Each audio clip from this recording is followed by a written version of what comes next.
Jack Thunder and the Fragments of Anima. Book 5. Fire. Chapter 12. A Shadow Still Looms. Jack Thunder woke up early the next morning. Lifting Altairia's spellbook off his face, he turned his head towards the sea. The sun peaked just over the horizon, the lapis ocean shimmering in tones of gold and silver. A pleasant smell filled his senses, something like a lit campfire on a cold winter's morning. Shifting a bit, he noticed smoke billowing out of the sleeping Grimhide's nose. That's funny. He would have imagined that Grimhide's flames would smell really rotten, like sulfur. But no. The storm gremlin rolled over onto his back. The sky was clear. He sighed in relief. The young heroes had once again triumphed. He was about to close his eyes and drift off to sleep once more when he heard a something clatter next to him. He groaned and sat up, looking towards the source of the crash. The smoky smell wasn't just coming from Grimhide. Altairia and Kirami had set up a small campfire just next to him. The clatter had come from a steel kettle that the latter had dropped. She picked it up and inspected it before setting it above the fire once more. Altairia brought over a small tin container which she reached into, pulling out something black and flaky. She dropped it into the top of the kettle. Kirami noticed Jack Thunder staring. "Oh, I didn't see you were up. Me and Altairia are making some typhonic tea. You want some?" Typhonic tea. Jack Thunder had heard about it before. Legend went that it was created when tea leaves were smoked over logs set alight by a dragon's flame. The leaves absorbed the smoke, making them smell like a winter's end barbecue. That was what Jack Thunder thought of anyway. He nodded. Kirami brought over 2 cups of tea, one for her and one for him. The smoky flavor was a bit strong, not entirely to his taste. Still, it was better than the tea down in Misery Mire. That stuff was just as foul as the land it came from. Why anyone would want to drink something that smelled and tasted like rotting logs was beyond him. Snotter was the next to wake up, followed by Frosty, Bugthorn, Shadowpaws, Terry, and finally San. Each of them were treated to some tea. Even Goliath and Gilgamesh drank some of Altairia's tea. They took turns keeping the fire lit using their flame breath. Shadowpaws sat down next to Kirami. "So I guess the Elder Goat was right all along." "Right about what?" Kirami didn't know what he was talking about. "Last winter solstice, I asked him for some courage. He didn't exactly give me that, but he did give me these boots. That's why I was running real fast when we fought Grimhide." He chuckled. "Looks like I got what I wanted after all." "Oh, that's why I didn't see you." Kirami took another sip from her cup. As the two continued to talk, Altairia and San sat next to each other. San shook his head. "I never thought I'd see it. A kitsune and a nekomata breaking bread." Altairia sat silently. She remembered how she was at Kirami's age. She hated nekomata, but it was just something everyone did. The kitsune hated the nekomata, and the nekomata hated the kitsune. Like cats and dogs. That's just how things were. Which is probably how the Wendigos got to the Temple of the Four Flames in the first place, she thought. But this new generation gave her hope. They had seen firsthand the harm that petty hatred could do, and they would not let it have the last word. "What have you been up to all this time?" San asked.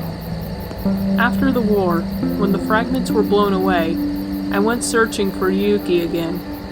I worried about what would happen if the sword were to fall into the wrong hands. For many years I searched high and low. The only thing I had to guide me was my magic sensing powers. I met Kirami in Grimberg. She'd lost her family and was waiting for a spot at the orphanage.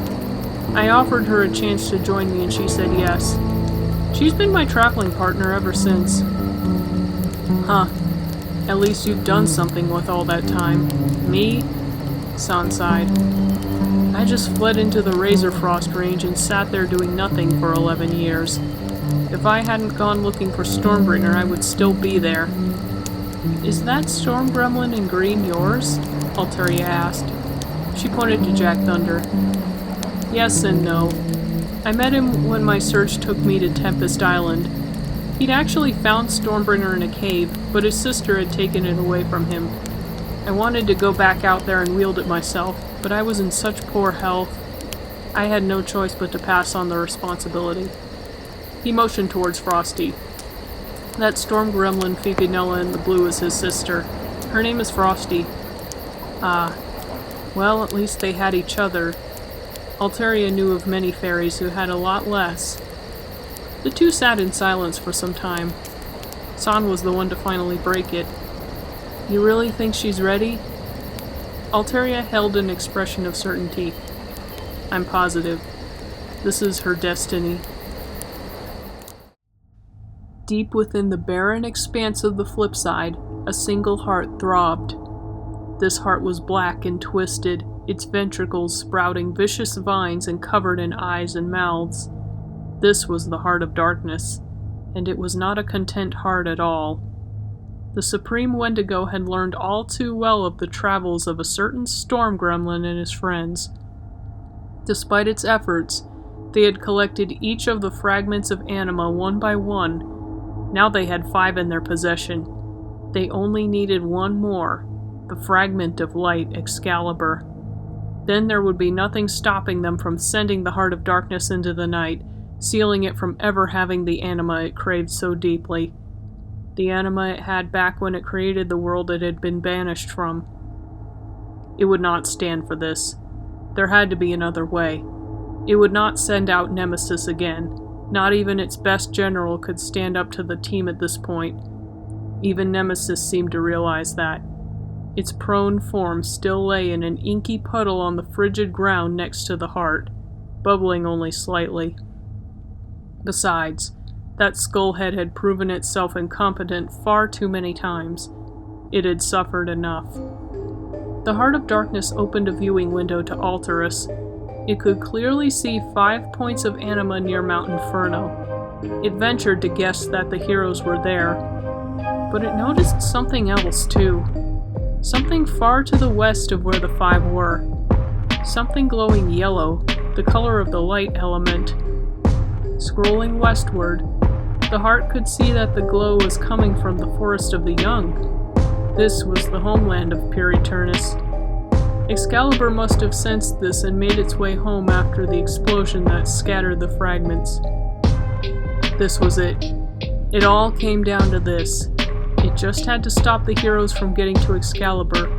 If even one of the fragments was missing, they wouldn't be able to stop its return. In its twisted mind, the Heart of Darkness began to formulate a plan. This time, nothing could go wrong. It would strike out at the forest with everything it had, no more relying on feeble generals to do its bidding. Nemesis lifted its head from the puddle it lay in. He remembered when it berated those Wendigos from the Turquoise Archipelago only a few months ago. It had been so cocky then, but losing to those kids again and again had really taken its toll, and now it wasn't even sure if it wanted this anymore. It was sick of this constant anima hunger, of nothing ever being enough. What would happen if the Wendigos were to drain Alterus? They would just have to move on to another world. It would never satisfy them. Unless... Nemesis noticed the Heart of Darkness's viewing window had changed again. Jack Thunder was on the screen reading a book. The page read, Heaven's Transformation. Nemesis's eyes flashed with renewed strength. This was its only hope.